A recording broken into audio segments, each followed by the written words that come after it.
up. We'll keep for another few minutes. Before I get going, I'm just going to take it over to Julia here for a quick question. Bonjour tout le monde. Ici Alain Deschamps qui voudrait recevoir la présentation en français. S'il vous plaît, je lève les mains. Or no one can win the free car. First version of the demonstration. So welcome everybody to Fort George. My name's Dan, and I'm just going to very briefly talk a little bit about artillery, and we'll indeed get to firing this gun for you. It's pretty impressive. You'll enjoy it. So to give you an idea of the power of artillery, and today is the perfect day for it, 206 years ago today, the guns of Fort Niagara and detached batteries completely destroyed Fort George. And in fact, very early in the morning they opened up on us. We're talking 25 guns or more, firing really simple projectile. You fire a solid iron ball, and you heat that red hot before you put it into your cannon, and then they fire that. And when it comes crashing into our buildings or any of our fence line, anything wood, it set them on fire. And after an 8-hour barrage, every single wooden structure inside of Fort George was ablaze. So long story short, you are visiting an excellent reconstruction of the fort as it appeared about 5:30 that morning. But by about 2:30 in the afternoon, this place truly was pounded into a smoldering ruin. So even 200 years ago, the artillery had an incredible amount of power. 2 days later, huge American army invaded, about 6,000 troops. Long story short, we had 1,350. You can probably do the math from that. But what really helped keep the American army at bay was help from gentlemen like this. Now they're dressed in blue, and they're representing members of the Royal Regiment of Artillery, which we had certainly a company here at Fort George. And it was the guns of the Royal Artillery and the militia and also the infantry, so 6-pounders and a couple smaller guns like that one over there, that helped keep that American army at bay and allowed a reasonable number of the British troops to be able to escape out of here relatively unharmed. Guns like this you typically find on a field, not going against ships or buildings, but typically against people. And they fire what's called a canister shot.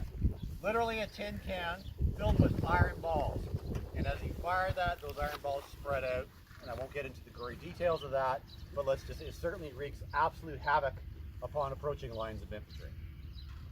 A well-trained crew could fire off this gun doing all the procedures that we're going to show you twice a minute. Wow. However, if you are getting into that heat of battle where you got to quicken things up, you can throw away some of the safety procedures and increase your rate of fire, even that to equal that of a musketman, so 4 to 5 rounds a minute. But recognize if you're doing that, it's inherently dangerous. There's no doubt about that. So what we're going to do is get these guys to load up, and I'll explain as they go along. Go. Check. First thing he's doing is checking the hole with the pin at the back of the gun, or the breech of the gun, making sure there's nothing in it. Next thing he's doing is warming the piece. Powder came in a linen bag. I can guarantee you after you fire, there is still a bit of that in the back or the breech of the gun, and it's still burning. You'll want to get that out of there before you introduce the next charge. So the worm is essentially a giant corkscrew designed to do that. I'll let you know when we're about to fire. You're okay. Next thing is going to sponge the piece, a giant Q-tip. That's wet, and it helps clean out the barrel, but really the key part about all of this is, it is one of the things that helps guarantee that any embers remaining in that barrel are now extinguished. And that is the key part of this function. After that, then they can introduce the next charge. As I mentioned, powder came in a linen bag, but it was strapped to a wooden disc called a sabot. And then whatever you were firing, whether it be solid ball, the canister shot, whatever, would be strapped to that as well. So you don't have to load things several times. It can all literally go down all at once. And just like muskets of the period, everything was what we call muzzle loading. So you load everything from the front, and then you have to stuff it into the back. That's exactly what they're about to do now.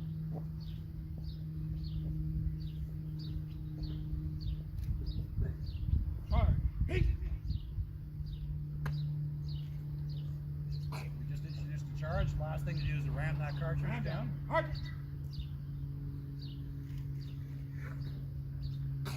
So you can see it's quite a number of steps to load each and every single shot. And as I mentioned, you can do this actually every 30 seconds.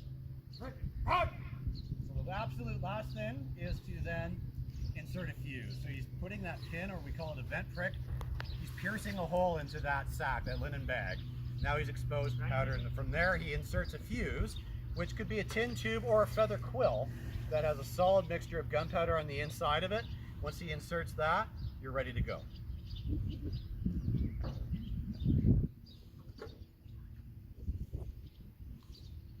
Looks like we're ready to go. Now I do warn you, this gun is loud. For those of you who've been to the other ones, it's even louder.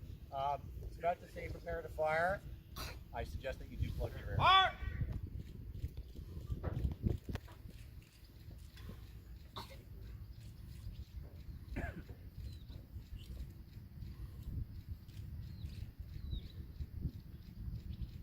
Fire! Friggin' awesome. Feel that.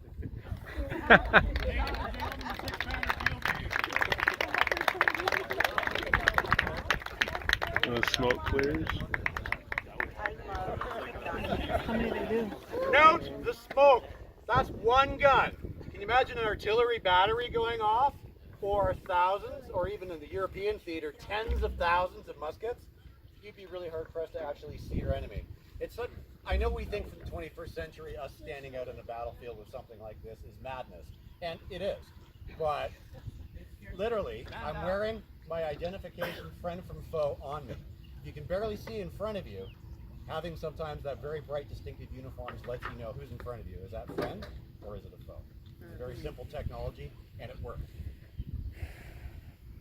So that's the end of our demonstration. If you've got any questions, please, I can stick around for quite a bit of time. If you don't, we have the next thing coming up, which is